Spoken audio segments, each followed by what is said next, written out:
Αυτό είναι το σώμα μου τα τελευταία 2 χρόνια και όπως βλέπετε έχω αλλάξει λίγο. Αλλά η δύναμή μου έχει ανέβει καθόλου. Ήρθε η ώρα να το μάθω.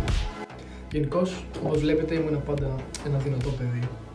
Oh my god, bro. Oh, hell no, man. What the fuck, man?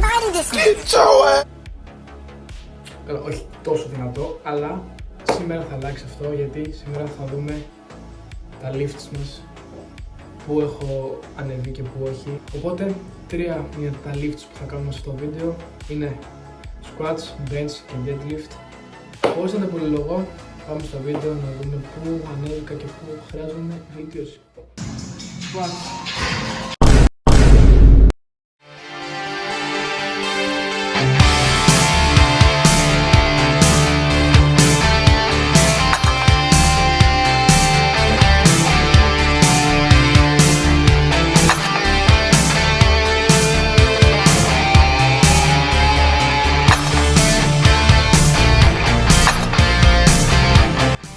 Τα 90 κιλά που βλέπουμε βγήκανε με ευκολία, που σημαίνει ένα πράγμα.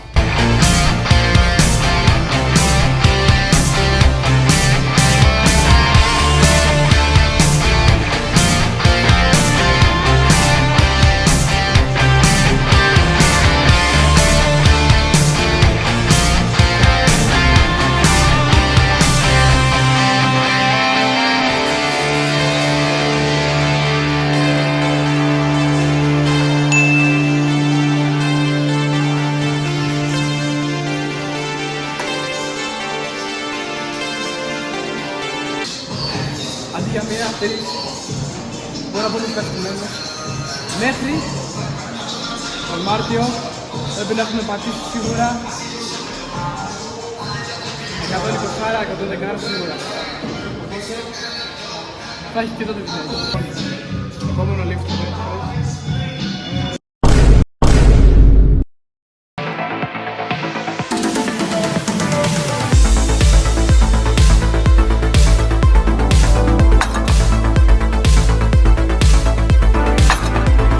Για αρχή να πω ότι τα lifts τα κάνω σε διαφορετικές μέρες, διότι άμα τα έκανα την ίδια μέρα θα είμαι κουρασμένος και δεν θα μπορούσα να έχω τόσο καλή απόδοση, οπότε ναι.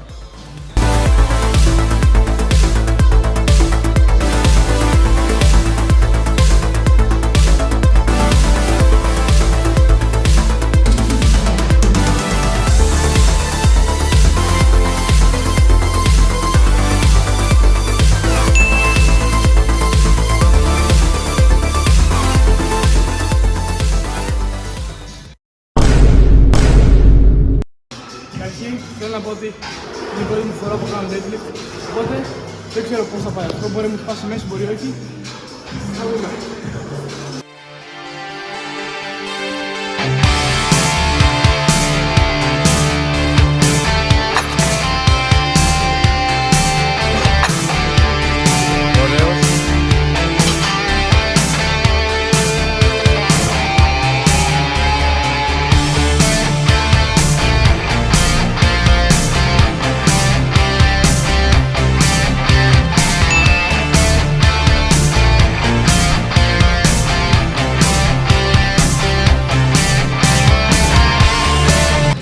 Τώρα βγήκε κάπως εύκολα, οπότε θα δούμε για κατοστάρα και άμα δεν βγει κατοστάρα πρέπει να αρχίσω να προπονώ τέτοια.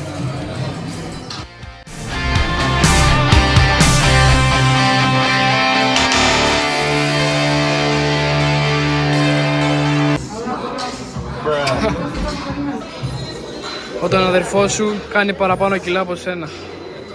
Δες παιδί.